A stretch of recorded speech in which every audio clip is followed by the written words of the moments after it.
Saudações, leitores e seguidores do Instituto Liberal. Eu sou o Lucas Berlanza e este é mais um IL Flash, aquele momento da semana em que a gente elenca os 7 artigos que mais impactaram, que mais fizeram sucesso no nosso site oficial e nas nossas redes sociais. E hoje o nosso IL Flash começa com o texto do Lucas Sampaio.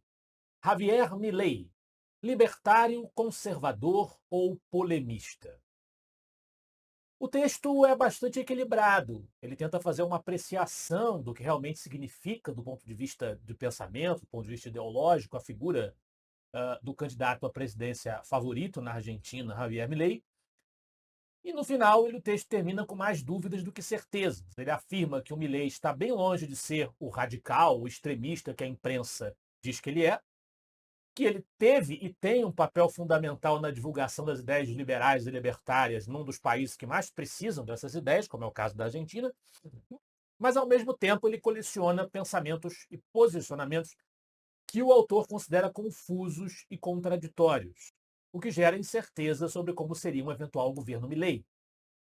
Diante de todos esses questionamentos, o autor prefere optar por uma postura pragmática, prudente e aguardar o resultado para que todas as dúvidas sejam sanadas. Na sequência, nós temos do João Luiz Mauad uma homenagem a uma outra figura pública, esta já falecida, a sabedoria de Golda Meir. Golda Meir, nascida em 3 de maio de 1898 em Jerusalém, falecida em 8 de dezembro de 78, foi uma das fundadoras e primeira-ministra do Estado de Israel, que hoje está em guerra contra o Hamas. Nascida em Kiev, ela migrou para Israel em 1921. Além de primeira-ministra, foi embaixadora israelense na extinta União Soviética, ministra do Interior, ministra das Relações Exteriores, ministra do Trabalho e secretária-geral do Partido Trabalhista. Estava à frente do governo de Israel no seu momento mais dramático, a Guerra do Yom Kippur, na qual tropas egípcias e sírias atacaram Israel quando a população estava distraída pelas comemorações do Dia do Perdão. Então ele mostra uma série de citações importantes de Golda Meir que dizem respeito aos valores e às ideias da liberdade. Na sequência, nós temos uma reflexão agora sobre pessoas que não merecem essa mesma admiração e que não têm essa mesma relação com as ideias da liberdade. É o texto do Luan Sperandio, indicação de Zanin ao STF, foi patrimonialismo judicial. De acordo com Luan, essa categoria patrimonialismo, que é abordada em grandes intérpretes da brasilidade, como Raimundo Faoro nos seus Donos do Poder, se aplica muito bem à indicação de um ex-advogado do presidente da República para a Suprema Corte, que não deveria existir em um Estado de Direito, porque viola os princípios fundamentais que o regem. Quem governa tem muito poder, mas isso não pode ser, diz-nos o Luan, sinônimo de poder tudo. Nesse sentido, o livro do Raimundo Faoro destaca as relações de poder e patronagem na formação do Estado brasileiro, enfatizando a importância dos laços pessoais e de uma rede de favores na ascensão política e no controle do aparato estatal. Indicar um advogado pessoal para uma posição tão importante no STF é um exemplo de patrimonialismo, porque privilegia o vínculo pessoal em detrimento de uma escolha imparcial e objetiva, baseada nas qualificações técnicas e profissionais necessárias para o cargo. E nós voltamos ao tema de Israel, que será basicamente o assunto de todos os artigos restantes. Um texto do Roberto Rachevski, A covardia do Hamas é do tamanho da sua perversidade. Evidentemente, o grupo terrorista Hamas, dedicado aí a matar crianças, degolar crianças, estuprar mulheres, é uma coisa absurda, bárbara. E matar crianças é, na visão do Rachevski, o começo do fim de um povo que se queira exterminar. O que muitos se recusam a acreditar, diz-nos ele, é que o Hamas não hesitaria em atacar Israel se Israel usasse crianças palestinas como escudo humano. O ódio dos terroristas contra Israel é maior do que o amor por seus próprios filhos. Israel hesita em bombardear de forma avassaladora, porque sua moral diz que deve proteger civis, ainda mais se forem crianças. O Hamas usa isso para se proteger e seguir atacando Israel como sempre faz. É uma observação em defesa, mais uma vez, da nação que melhor espelha os princípios de organização política do Ocidente, das democracias liberais no Oriente Médio, que é Israel, hoje em guerra aberta contra o terrorismo do Hamas na faixa de Gaza.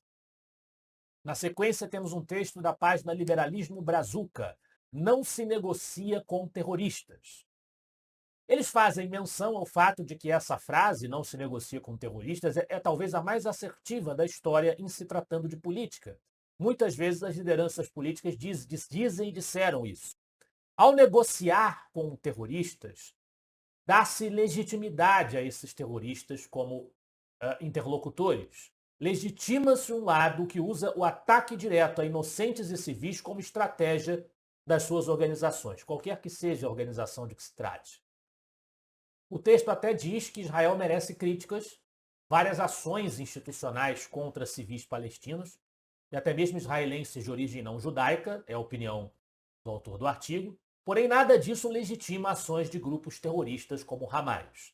Para aqueles que advogam uma solução de dois estados, o Estado palestino e o Estado israelense, o apoio ao Hamas é uma farsa. Por quê? Porque o Hamas defende uma solução de Estado único, formado inteiramente por uma orientação muçulmana, expulsando os israelenses já estabelecidos. A única negociação que pode haver é nenhuma. Preciso avançar contra o Hamas até eliminá-lo completamente. Esta é a tese do artigo da página Liberalismo Brazuca. Sem complacência, sem recuos, sem hesitação. O Roberto Rachevsky, por sua vez, vai nos dizer que, esse é o título do artigo, não dá para dizer que a guerra não é sua. O que ele vai dizer é que Adolf Hitler considerava que todo aquele que tivesse 3 avós judeus, não importando onde tivesse nascido, seria considerado judeu quando ele planejou o Holocausto. A nacionalidade não importava, era irrelevante. E ele nos jornais leu que entre os mortos pelo Hamas havia 3 jovens brasileiros. Eles não foram mortos por serem brasileiros, diz-nos o Rachevsky, nem foram poupados sendo brasileiros.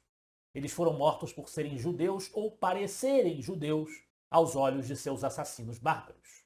Pensando melhor, talvez eles não tenham sido mortos por serem judeus também. Os terroristas mataram homens, mulheres, velhos e bebês, independentemente de qualquer característica que tivessem. Poderiam ser árabes, cristãos, muçulmanos, até palestinos, por que não? Os integrantes do Hamas, do Estado Islâmico que governa Gaza, mataram os cães que passaram na sua frente.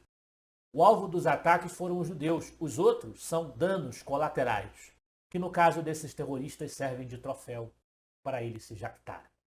O Hamas aniquilaria a humanidade se isso lhe permitisse exterminar o povo judeu.